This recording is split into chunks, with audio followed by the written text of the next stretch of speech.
Michael, if you look at even India's bowling, in that first 10 overs, maybe they didn't use those cutters, the slow balls as much. They had, of course, a slightly new look attack with Natarajan in there as well, and Hardik went for a few in that second over. So when they were not using that enough, England got that partnership going, looked as if they were threatening, and then with that slightly older white ball, things started changing. Have a look at those 7 wickets that fell, and the runs obviously dried up. Yeah, I mean, and the key was Bhuvneshwar Kumar. He's a magnificent bowler, and he's the kind of bowler that England should be really studying. And the likes of Sam Curran, Chris Jordan, Mark Wood, Mark Wood bowls at 90 odd miles an hour. You don't want to take that away from him, but if he could add a skill or two to his bowling, i.e. a slow ball or two that's just slightly different, I think it's going to add to the team, and it's going to add to England's performance levels, because Bhuvneshwar tonight was you could argue was the difference between the two sides. To bowl his 4 overs, 2 for 15, an economy rate of under 4 on a pitch that the ball was travelling into the stand on a regular basis is nothing short of remarkable. And he's bowled 90 miles an hour, bowls 80 miles an hour, but he gets close to the stumps. He's got all the variations of slow balls like Joy has mentioned. And I don't think he bowls to the data. And by what I mean by that is, I think England throughout this series has bowled into the pitch because the data says that Hardik Pandya, for instance, has a lesser strike rate when you get the ball to chest high. So what has Hardik Pandya done? He's gone away and worked on the pull shot, because he knows England are going to go bowl into that square that says his strike rate's at 110. His strike rate when you pitch it full is about 190. Whereas England have got to understand that if you're going to just bowl to the data, well, teams will know that data as well. They've all got the computer, they've all got the analysts, and they'll tell them the data, and they'll just wait for those kind of deliveries. So that's why I look at someone like Bhuvneshwar Kumar, and I think he just studies the batsman. He stares at the batsman's feet, and he watches the batsman's feet, and then he, at the last minute, bowls the ball that's the hardest ball for that batter to hit at that given ball. And that's why he's a wonderful bowler. He's got the swing, he's got the cutters, he's got the back of the hand, and he's also got the mind. He's got the mind, and he's very, very clever. Very difficult to copy, but if there's one thing from this series that I would say to England to try and copy, it'd be Bhuvneshwar Kumar's bowling. There's something about the body language, Joy, when we see him on song, say for the Sunrisers, or of course when he plays for India as well.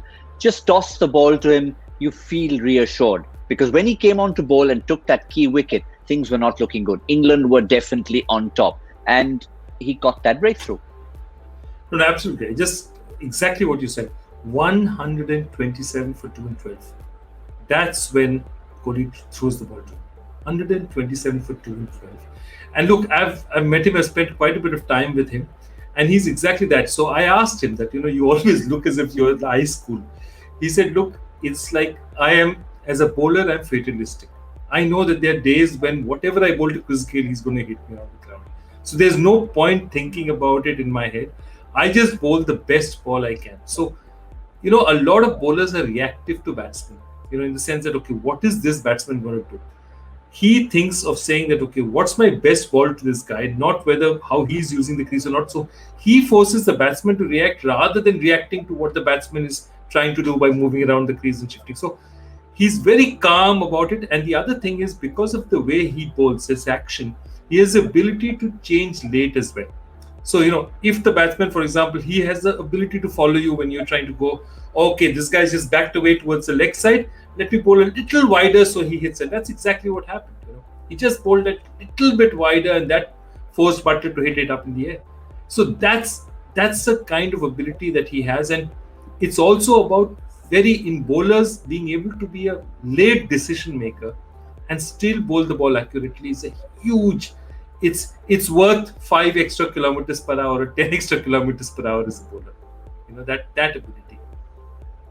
Interesting, Michael. Given that we're just trying to sum up the series from both teams, and sticking to Bhuvneshwar Kumar for the moment, sometime possibly on Cricbuzz Combox, we mentioned that progression from 124 to 224 over a course of 5 games.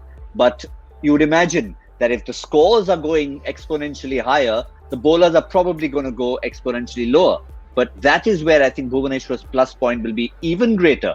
In the highest scoring match of all, he comes up with figures like this, and that will be the hugest plus for India. Yeah, but you just look at his consistency across all the series. He's just obviously a bowler that the batters are finding very, very difficult. He generally sets the tone with the first over. He gets a bit of movement, a bit of swing either way. So I think as a batsman, you can't line him up. I don't think it's just an outswing that you can line up, give yourself a bit of space and whack it through the offside as a right-hander. He cramps them with that ball that comes back. Jason Roy will tell you all about that delivery. He's just got the skills. He's got the skills and he's got the mind and he's got the cricket brain. And I think that's so important in T20 cricket, in all aspects of cricket. You've got to have a cricket brain when you're bowling. You've got to be thinking, what is the batsman going to try and do to me? And what is the hardest ball for that batter to try? In the first six, the batsmen are trying to whack you out of the ground. They're trying to get the team off to a flyer.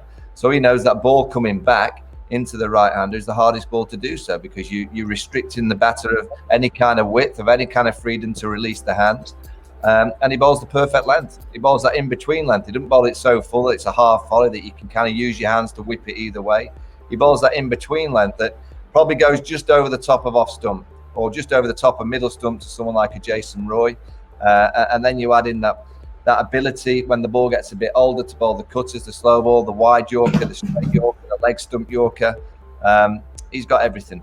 It's a joy to watch. When you see a bowler like him bowl, and we always praise Mystery Spin and Jofra and Mark Wood for bowling 95 miles an hour. But when I see someone like Bhuvneshwar just come up and bowl 80 odd miles an hour, but produce skill, I just think it's a joy. I think it's a real pleasure to be able to see someone deliver that amount of skill under the pressure that these bowlers are under.